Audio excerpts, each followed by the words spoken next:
Hello. Hello Rajendra जी, मैं चेन्नई से बोल रहा हूँ। जी हाँ जी। कैसे हैं आप? ठीक, अभी टाइम है? हाँ जी हाँ जी। हाँ जी राजेंद्र जी, एक्चुअली मैं 1.5 महीना हो गया आपका प्रोग्राम फॉलो कर रहा हूँ। हाँ जी। तो कुछ फीडबैक था, क्वेश्चंस भी था।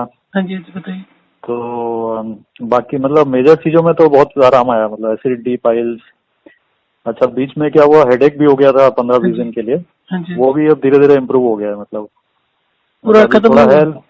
खत्म नहीं हुआ, मतलब अभी 20-30% है सर भारी, लेकिन पहले से तो बहुत बेटर है। पहले तो बहुत खराब हालत था, अब अच्छा हो गया।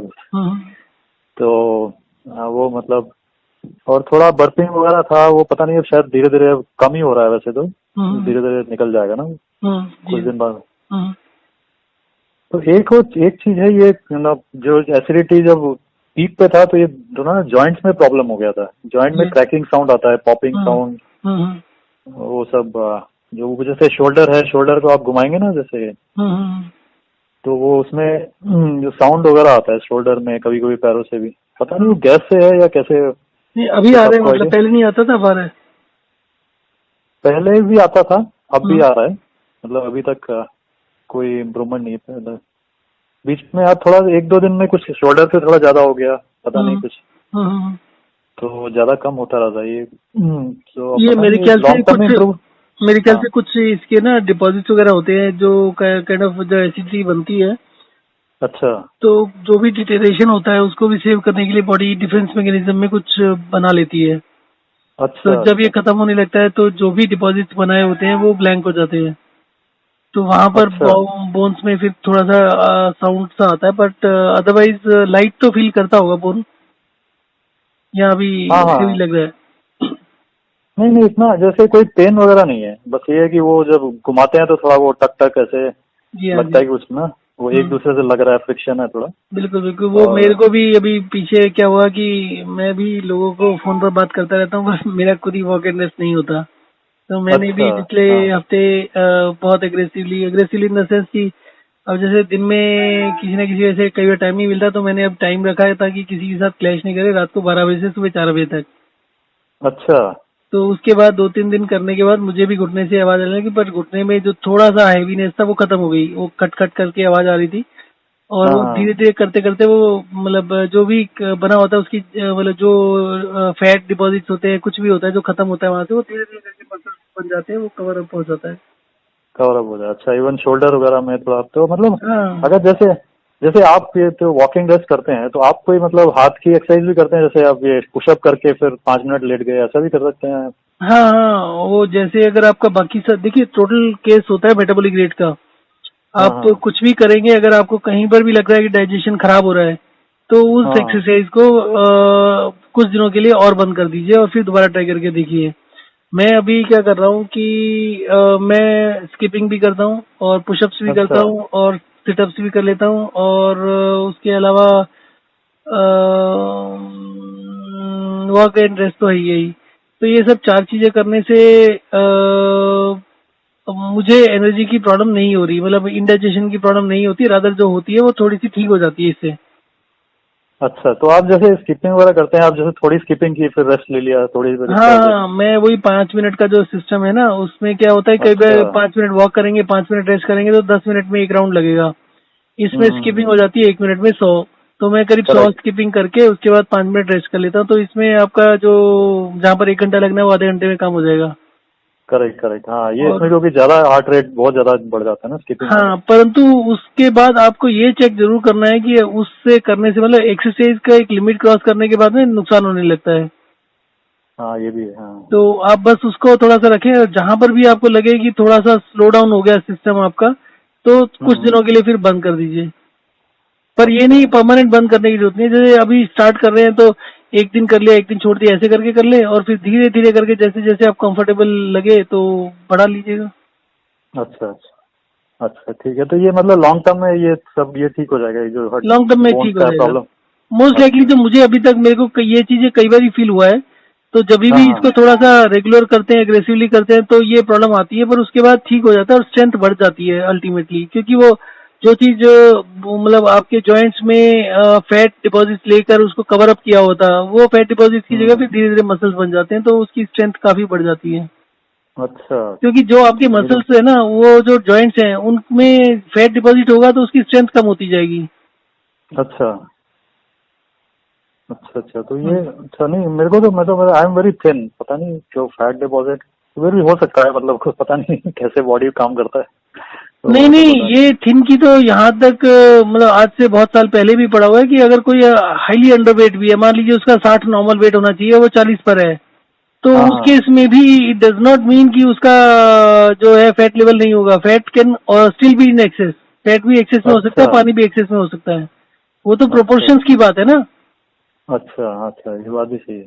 हम्म तो ये जो अच्छा, एक दो क्वेश्चन और थे राजेंद्र जी। एक जो हम्म ये आपने बोला कि मिल्क प्रोडक्ट्स नहीं खाने हैं, हम्म या मतलब बहुत कम लेना है, हम्म। तो जैसे वीगन्स को B12 का डेफिशिएंसी हो जाता है अगर नहीं नहीं, जैसे B12 वगैरह सब हॉक्स है, मतलब उसमें कुछ दम नहीं है। अच्छा। हम्म।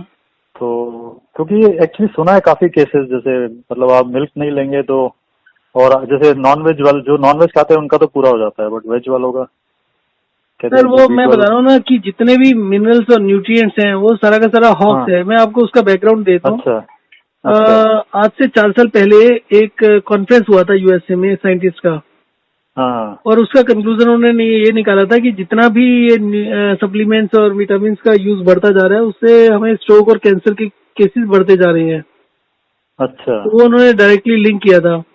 तो मैंने हाँ उस वो जो भी डिजिटल लिंक था उसको भेज दिया मेडिकल काउंसिल ऑफ इंडिया में, अच्छा। सेइंग कि भाई आपका इस बारे में क्या कहना है, कि भाई आपको भी तो स्टैंड लेना है ना, एक साइंटिफिक कम्युनिटी ने बताया है इस तरीके से, तो आपका भी कुछ हम्म। स्टैंड होना चाहिए। तो उन्होंने उसको फॉरवर्ड कर दिया न्यूट्रिशन काउंसिल ऑफ इंडिया को। अच्छा अच्छा। तो वहां से फिर मेरे पास रिटर्न में रिप्लाई आया था। हम्म। डिजिटल और डिजिटल भी कहीं पड़ा होगा, मेरे पास रिटर्न में भी आया था वो, अभी तो पेपर्स मेरे पास हैंडी नहीं है। बट इट सेड कि वी एग्री कि इनका कोई बेनिफिट नहीं है, बट वी डोंट फॉलो जो यूएसए का कंक्लूजन हुआ था, and hmm. We don't agree कि इसका नुकसान है। हम्म। तो बेसिकली पैसे का नुकसान तो हो ही रहा है। जब आप बिना फायदे की किसी चीज दिए जा रहे हो आदमी को, तो उसके पैसे तो लग ही रहे हैं। करेक्ट। लोगों ने हाँ। मेडिक्लेम इंश्योरेंस लिया होता है, हॉस्पिटल जाते हैं तो जबरदस्ती उनको ये भी दे देते हैं सप्लीमेंट, और इसके पैसे चार्ज करते हैं, और वो कवर नहीं ये होता तो इंश्योरेंस में। ये तो है, हाँ। तो ये नुकसान ना होने वाली बात तो बेकार की बात है। अदरवाइज क्या है कि जैसे आप बात कर रहे हैं इसकी, मतलब मेरे को तो ये करते हुए बहुत टाइम हो गया। अच्छा तो मैं जब आज से 10 साल पहले की बात होगी, 10-12 साल पहले की बात, तो मैं रेगुलरली अपना 2-3 महीने में ब्लड टेस्ट करा रहा था। तो अच्छा। सारे के सारे ब्लड टेस्ट में, और वो सब ऑथेंटिक था। इनफैक्ट हाँ। मेरे कुछ जानकार थे जो हॉस्पिटल में ही काम करते थे और जिनका अपना डिपार्टमेंट था टेस्ट करने का। हम्म। हम्म। तो वो एक ऑथेंटिक डाटा है जो अदरवाइज आप ब्लड टेस्ट कराते हैं तो आपको पता नहीं कि वो वैसी छाप के दे दिया है, हुआ भी है। हम्म। तो दिस इज ऑथेंटिक। तो मेरा कोलेस्ट्रॉल लेवल बढ़ता गया धीरे धीरे, 225, 250, 275 तक चला गया। अच्छा उसके अलावा मेरा जो ट्राइग्लिसराइड था 494 तक आ गया। अच्छा। और उसके बाद मैंने फिर टेस्ट वेस्ट नहीं कराया, उनका चेंज हो गया था कहीं पर, तो मैंने उसके बाद एक भी टेस्ट नहीं कराया 10 साल। तो 2-1 साल पहले मैंने कहा कि उसमें डॉक्टर का कुछ कराना था, तो मैंने भी करा लिया कि देखते हैं क्या होता अच्छा। है। तो मेरा ट्राइग्लिसराइड भी 150 के नीचे, मेरा कोलेस्ट्रॉल भी 150 के नीचे, अपने आप से सारा ओ। सेट हुआ। इसके अलावा मेरा यूरिक एसिड का भी प्रॉब्लम आ रहा था, घुटने में प्रॉब्लम हो रही थी, वो भी आज से 8-10 साल पहले की बात है। तो यूरिक एसिड भी कराया, तो वो भी जो रेंज होती है उसके मिडिल में, आइदर साइड में भी नहीं है कि हाई साइड रेंज में हो पर हाई साइड पे हो, वैसा भी नहीं हाँ। है। तो ये अच्छा सिस्टम जो होता है, जितने भी न्यूट्रिशनल इम्बैलेंसेस होते हैं, चाहे वो B12 का हो या किसी और चीज का हो, वो सारा का सारा कवर अप कर लेता है। अच्छा अच्छा। आप नॉर्मल वेरी डाइट गुड। लेते रहे बिना कुछ सोचे समझे।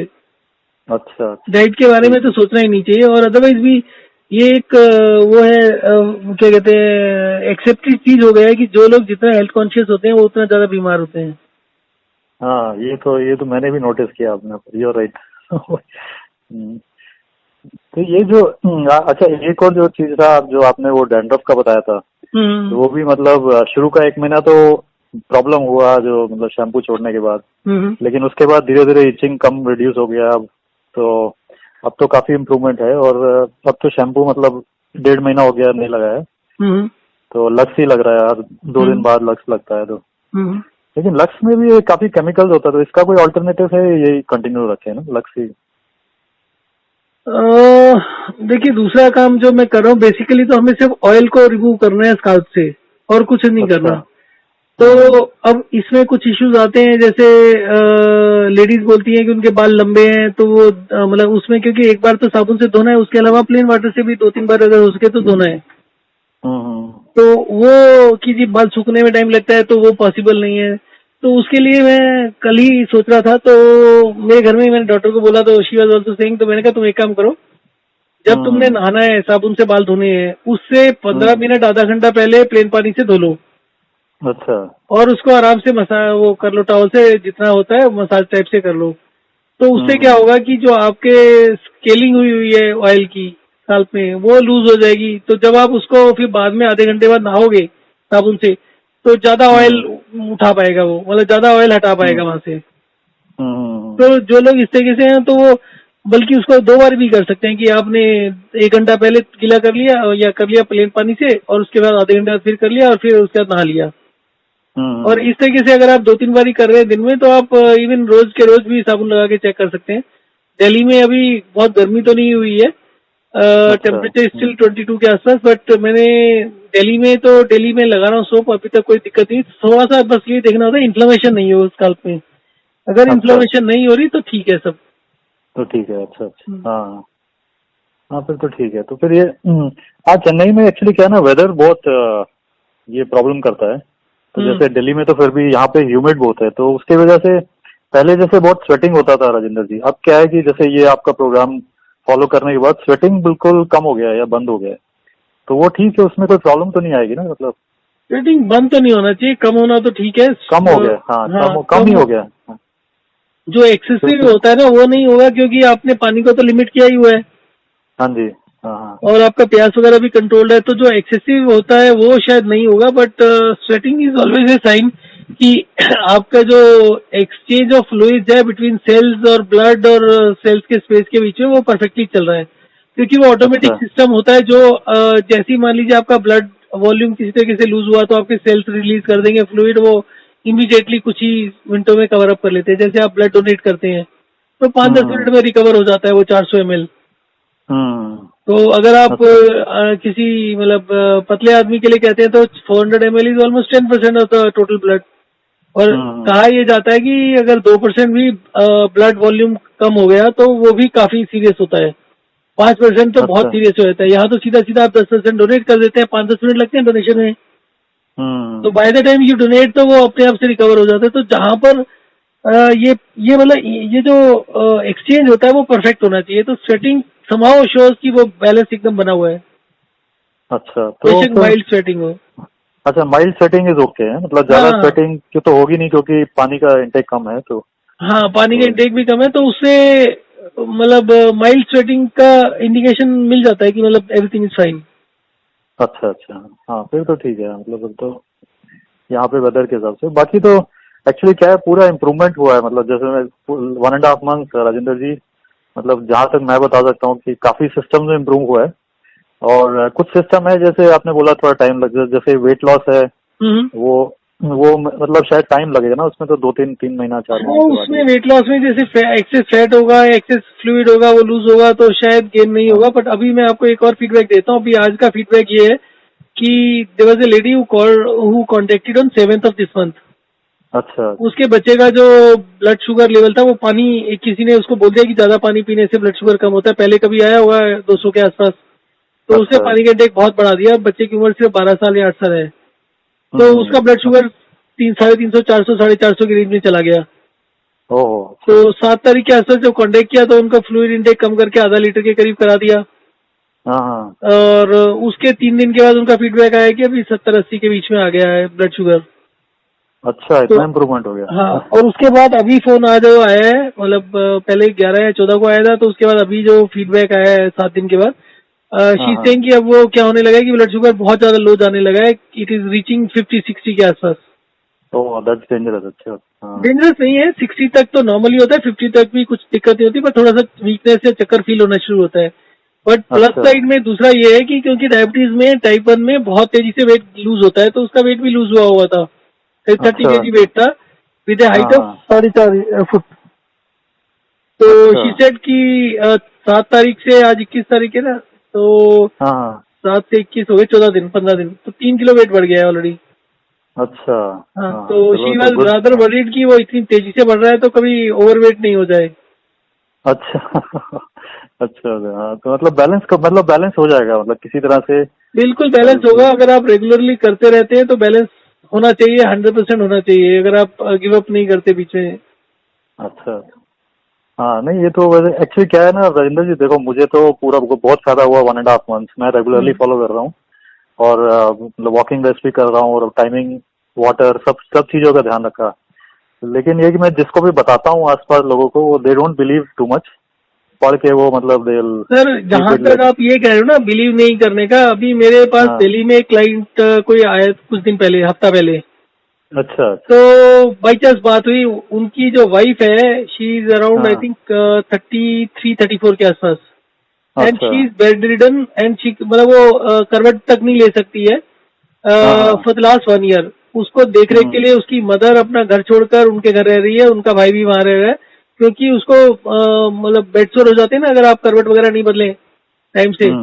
तो वो सब हेल्प करने के लिए, और बिल्कुल ही टोटली बेड रिडन, खाना भी वो पाइप से ही जा रहा था 1 साल से, अभी पाइप थोड़े दिन पहले ही हटा है, तो अभी भी food intake and everything was low. अब मैंने उनको जब बताया, मैंने कहा देखो आपका मेडिसिन सिस्टम चाहे 1 साल में कुछ नहीं कर पाया, बट जो मैं बता रहा हूँ वो एकदम गोली की स्पीड से काम करता है, विदिन 24 to 48 आवर्स तक काम कर जाता है। रात को 10 बजे बात कर रहे थे, मैंने कहा अगर अभी भी शुरू करा दोगे ना 9 बजे, तो अगर रात के 12 बजे तक भी आप सिस्टम को फॉलो करोगे और सुबह उठ के देखोगे तो सुबह तक भी बहुत फर्क पड़ चुका होगा। मैं उनको बार बार वार्न करता गया। उसके अलावा मैंने उनको फोन किया कि तो फोन भी उन्होंने एक आधी कॉल बीच में नहीं लिया। तो मेरी उनसे कल रात को बात हुई, तो मैंने क्या डिफरेंस पड़ा, कहते जी कुछ नहीं वैसे ही है। फिर थोड़ा सा और बात करने का कहते थोड़ा सा यूरिन आउटपुट बढ़ा है। फिर उसके बाद उन्होंने उसकी मदर से बात कराई जो उनको देख रेख कर रही है, तो देन शी सेड कि यूरिन आउटपुट ड्रास्टिकली इंप्रूव हो गया, खाना ड्रास्टिकली, मतलब जैसे 1 रोटी, पहले तो मुझे 1 रोटी बता रहे थे कि पहले 1 रोटी लेते थे, पर अब कल बता रहे कि नहीं 1 नहीं 2 लेते थे। तो उसके अलावा 2 से अब 4 पर पहुंच गए, 4 के साथ में चावल भी है। अच्छा, तो वो इम्प्रूव हुआ। और पहले तो उनका यूरिन आउटपुट वाज, जो वो बता रहे थे 24 घंटे 20-25 ml ही आ रहा था, अभी वो आधा लीटर क्रॉस कर चुका है। अच्छा। और अभी जितना बताया था उसमें से एक तरीके से 25% ही किया। अच्छा। And then I told them कि भाई आप क्योंकि इतना सीरियस कंडीशन है तो डेली 1-2 बारी बात करके फीडबैक देते रहो। तो वो फीडबैक भी अभी तक नहीं आया 7 दिन में, तो कल ही बात करके, क्योंकि उनको क्योंकि वो बोला था कि लोकल थे कि भाई बात कर लेना और ऑब्जर्व करके फिर बता देंगे। तो उनको ये खाने से पहले पानी पीने वाला करना था 1-2 दिन बाद, तो वो उन्होंने किया नहीं, वो एक ही रूटीन में करते गए, जो कि एक टाइम के बाद में काम करना बंद कर देता है 2-3 दिन में। अच्छा। तो मेरा अंदाजा तो ये था कि अगर वो ठीक से किया होता तो 48 घंटे में खड़ा कर देते हम, जो 1 साल से नहीं हुआ। तो ये इतनी स्पीड होती है इसकी। हाँ ये तो है, मतलब शुरू में इसका इफेक्ट तो इमीडिएटली आता है, उसके बाद अगर आप लगे रहो तो मतलब you can see the difference. जो इसका बेसिक स्पीड होती है ना, जो मतलब जैसे आपका बेसिक ऑपरेशन है कि आप चल नहीं पा रहे, वो एकदम से गोली तरीके से 24 से 48 घंटे में जो पैरालिटिक पेशेंट्स होते हैं 2 दिन में खड़ा कर देते हैं। करेक्ट। ये तो बहुत बड़ा फायदा है। हाँ। और डायबिटीज में वैसे भी जो क्रोनिक पेशेंट है ना टाइप 2 में भी, जो 10-20 साल से हैं, उनमें इम्प्रूवमेंट होना शुरू हो गया। एंड मोस्ट लाइकली जो डायबिटीज के क्रोनिक पेशेंट है 2 से 3 महीने में पूरा ठीक हो जाएंगे। अच्छा। तो मेरा सबसे ज्यादा जो मेन ऑब्जेक्ट था वो डायबिटीज का था, क्योंकि अगर डायबिटीज ठीक होगा तो ना किसी को हार्ट डिसीज होगी, ना ब्लड प्रेशर होगा, ना ये होगा। तो ओल्ड एज की जो मेन प्रॉब्लम्स है वो तो यही 4 प्रॉब्लम है ना, स्ट्रोक हो गया, हार्ट डिसीज हो गया, ब्लड प्रेशर हो गया, ब्लड शुगर हो गया। अगर ये नहीं होगा तो life expectancy will shoot up. हाँ। नहीं, डायबिटीज तो एक्चुअली बहुत लोगों को है। तो एक्चुअली क्या ना, डायबिटीज में जैसे आप पहले बता रहे थे कि इनिशियली जो शुगर कम होता है, जैसे जिस किसी का 400 है उसका 200 पे ले आए आप, तो बहुत लो तो नहीं लाना चाहिए, इसको करते रहो तो नहीं। देखिए मैंने जो टारगेट रखा हुआ है, मैं सिर्फ ये कहता हूँ कि जो मेडिसिन ले रहे हो, मेडिसिन के जरिए आप इसको 200 के नीचे मत लेकर आओ या 200 के आसपास रखो, परंतु इसका जो अल्टीमेट टारगेट है जिसको आप क्योर कहेंगे, मैं अभी पेशेंट्स को ये बोलता हूँ कि जब तक आपका लगातार 7 दिन तक 100 के नीचे नहीं आ जाए फास्टिंग भी और पीपी भी, तो आप पूरी तरीके से ठीक नहीं हुए। बिल्कुल हाँ। वो तो सिर्फ अच्छा। मेडिसिन को बंद करने के लिए, क्योंकि जो करेक्शन होगी वो भी हाई जाने से होगी। अभी एक जिनका फीडबैक आया है 3-4 दिन पहले, जिनको हाँ 2-1 साल से था ब्लड शुगर, तो उनका अभी 100-110 के बीच में आ रहा है, और वो अच्छा 4-5 अच्छा दिन कंटिन्यूस आया, पर उससे पहले उससे एक हफ्ता पहले उनका 250-300 तक जा रहा था। तो अच्छा वो अच्छा जब मतलब स्टार्टिंग स्टेज होती है तो वो इंक्रीज हुए बिना तो ठीक ही नहीं हो सकता। अच्छा देयर अच्छा। वाज अनदर पेशेंट जो मेडिसिन ले रहे थे जिनका 400 तक जा रहा था फास्टिंग, अब उनका कम होकर करीब फास्टिंग में 130 से 150-60 में आ गया है। तो अब होपफुली महीना भर में वो भी पूरा 100% रिकवर हो जाएगा। हाँ नहीं नहीं, एक्चुअली क्या है, सडनली जब शुगर डिक्रीज होगा तो उससे कुछ कुछ प्रॉब्लम आती है, over a period time decrease करना है, मतलब उसका नहीं सडनली तो नहीं, नहीं करना कोई चाहिए। दिक्कत नहीं, नहीं नहीं, ऐसा कुछ नहीं है। अच्छा। इट डिपेंड्स कि आपका स्टेज क्या है, हर आदमी अलग अलग तरीके से डील करता है। कुछ लोग करेक्ट इतना करेक्ट। घबरा जाते हैं कि खड़ाक से दवाई शुरू कर देते हैं। तो वो अच्छा। दवाई क्या होती है कि वो एक ये जो ब्लड शुगर बढ़ना होता है, बॉडी का डिफेंस सिस्टम होता है, आपके सेल्स में ग्लूकोज कम हो रहा है, आप हाँ मेडिसिन चालू हाँ कर देते हैं और उसको एग्रेसिवली 100 के नीचे रखते हैं, तो आपके हाँ हाँ। सेलुलर लेवल के ऊपर ग्लूकोज बहुत कम हो जाता है। तो उसको अच्छा। कवर अप करना है। अब जिसने मेडिसिन ली नहीं 400 पर भी, उसका ग्लूकोज लेवल सेल के ऊपर तो ठीक ही होता है, हम्म। तो उसका फिर रिकवरी थोड़ा सा फास्ट हो जाता है। अच्छा अच्छा। अब जैसे इस बच्चे का था, इस बच्चे का टाइप 1 होने के बावजूद 350-400 होने के बावजूद भी एक रूरल एरिया में वो कंसेप्ट है ना कि आप अगर एक बार इंसुलिन पे चले गए तो कभी ठीक नहीं होगे, तो दे हाँ टूक हाँ। इंसुलिन फॉर सम टाइम, फिर छोड़ दिया था उन्होंने इंसुलिन। अच्छा। तो उसके बाद वो विष्णु राय चौधरी को फॉलो कर रहे थे, तो 350-400 आ रहा था, फिर वो ठीक हो गया 2-3 दिन में ही, जैसे ही छोड़ा विष्णु राय चौधरी का डाइट भी छोड़ दिया और इसको शुरू कर दिया। अच्छा अच्छा, फिर ठीक हो गया। अच्छा अच्छा, दैट्स हाँ गुड। बिल्कुल। नहीं, गुड गुड। ये एक्चुअली बहुत बहुत ही अच्छा सिस्टम है राजेंद्र जी, मैं तो बहुत लोगों को बता रहा हूँ, तो आप तो सब मनाने में आपके बड़ी दिक्कत होती है यहाँ दिक्कत पर। होती है हाँ। मेरे पास यहाँ तक होता है कि लोग अपने हाँ, फैमिली में अपने पेरेंट्स को बोलते हैं, वो मान के राजी नहीं, मुझे फिर उनके बच्चों का फोन आता है जी मेरे पेरेंट्स को समझाओ, मान नहीं सही रहे। बात है। नहीं एक्चुअली क्या है, मेरे मेरे फादर ने आपको कॉल किया, बात भी जी की, हाँ, जी हाँ, हाँ लेकिन जी, उन्होंने हाँ जी। शुरू नहीं किया उन्होंने अभी हम्म? तक उन्होंने अभी तक शुरू नहीं किया है, सर तो ये क्या सब करें बस। जगह ये प्रॉब्लम फेस करें। मैं आपको सीरियसली बताऊं तो मेरे घर वाले नहीं मान रहे, जबकि मुझे अच्छा 20-21 अच्छा साल हो गए इस बात को करते हुए। और जो अच्छा बेसिक पैरामीटर्स है अभी भी मेरे घर में, मतलब 2 बच्चे हैं, एक वाइफ है, तीनों के तीनों शैम्पू यूज कर रहे हैं। अच्छा अच्छा। और वो मतलब अगर मैं उनको यही, अभी कल भी बात हो रही थी, मैं कह यार तुम अपनी स्किन की क्वालिटी को और मेरी स्किन की क्वालिटी को कंपेयर करके देख लो कि भी तुम्हारे हम्म 25 साल की एज में और मेरा 58 साल की एज में भी स्किन क्वालिटी इज बेटर। हम्म हाँ यही है, मतलब वो बात तो सही, कन्विंस करना पड़ेगा ना, जैसे अगर मतलब ये है बहुत कि थोड़ा दिक्कत और। होती है सर। हाँ कल भी वाइफ अगर। को समझा, मतलब बहुत देर से मैं समझाया आराम से कि भाई देखो कंपेयर करो कि कितना इम्प्रूवमेंट हम्म हो रहा है। तुम कह रहे हो कि साबुन यूज करने से स्किन ड्राई होती है, मैं दिन में 2-2 बार हम्म यूज कर रहा हूँ अभी भी, तो भी कोई दिक्कत हम्म नहीं है। और मतलब ऑयली भी है और क्वालिटी भी धीरे धीरे इम्प्रूव कर रही है, जो पफीनेस है वो भी कम हो रहा है। सही बात है। हाँ ये तो किसी तरह मतलब खुद ही उनको कन्विंस होना पड़ेगा, मतलब दूसरा क्या होता है कि नॉर्मल मैं तो। बता के ना कई बार खुद नहीं कर पाता, तो इसलिए मैंने अब जो प्लान किया है वो मैं रात को 12 बजे से लेकर सुबह 4 बजे तक एक्सरसाइज करने का सोचा है, अच्छा। सो दैट उस टाइम में कोई इंटरफेरेंस नहीं है, कोई भी ऑब्स्ट्रक्शन नहीं है। और फिर उसके बाद 4 बजे, उसके बाद भी क्या होता है, सुबह जल्दी नींद खुल गई, मान लो 6 बजे 7 बजे खुल गई, तो भी ऐसी कोई काम नहीं है तो लेटे रहते हैं। तो अब क्या है, 4 हम्म बजे करके अगर हम लेट के सो गए तो 10 बजे आराम से सोए, फिर 10 बजे तो लेट हो ही जाता है, फिर होता है कि फटाफट जैसी नींद खुली उठो काम करो। तो जो टाइम वेस्ट करेक्ट। करने की जो हैबिट होती है वो खत्म हो जाती है। अच्छा अच्छा। हाँ लेकिन उसमें यह है कि हाँ 10 बजे थोड़ा आपका फिर रूटीन थोड़ा अलग हो जाएगा ना, अब खाना पीने का रूटीन, वो सब थोड़ा। हाँ रूटीन अलग हो जाएगा, पर फिर भी it is showing result most likely. अच्छा अच्छा। हाँ नाइट टाइम में हाँ करना चाहते हो ये क्योंकि अब मैं फोन सब। कॉल्स अटेंड करता हूँ, अगर मैं घर में वॉक एंड रेस्ट करते हुए फोन अटेंड करूँ तो सबको आवाज आती है, सब डिस्टर्ब फील करते हैं, तो इसलिए अब फिर मैं यूजली एक कमरे में ही बैठ के बात करता हूँ ताकि दूसरे डिस्टर्ब नहीं हो। तो उसके बाद फिर अच्छा टाइम मिलने का प्रॉब्लम रहता है, तो उसको कवर अप हो जाता है। और भी बहुत से अच्छा लोग होते हैं जिनको टाइम नहीं मिल पाता, तो उसके लिए कि आप एक स्लॉट चूज कर लो और 2 घंटे नींद कम कर लो। अदरवाइज भी आप वॉक हाँ। एंड रेस्ट करके नींद की क्वालिटी इंप्रूव हो जाती है, तो आप कम भी सोओगे तो हम्म चलेगा। हम्म करेक्ट। हाँ ये तो है। नहीं ये तो अच्छा है। हाँ अगर आपने रूटीन बना लिया तो।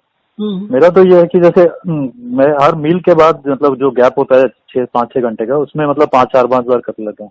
हाँ वो थोड़ा एकदम सा परफेक्ट है। उससे थोड़ा डाइजेशन बेटर रहता है। बाकी हाँ थोड़ा वो बर्पिंग वगैरह है वो तो, लेकिन जो है ओवरऑल डाइजेशन तो बहुत बेटर है, बहुत ही मतलब ड्रास्टिक इम्प्रूवमेंट। तो थैंक्स राजेंद्र जी, आपने मतलब काफी हेल्प किया है। Thank you. और तो मैं फिर आपको कॉल करूंगा फिर से, लेकिन thank you very much once again. अच्छा लगा।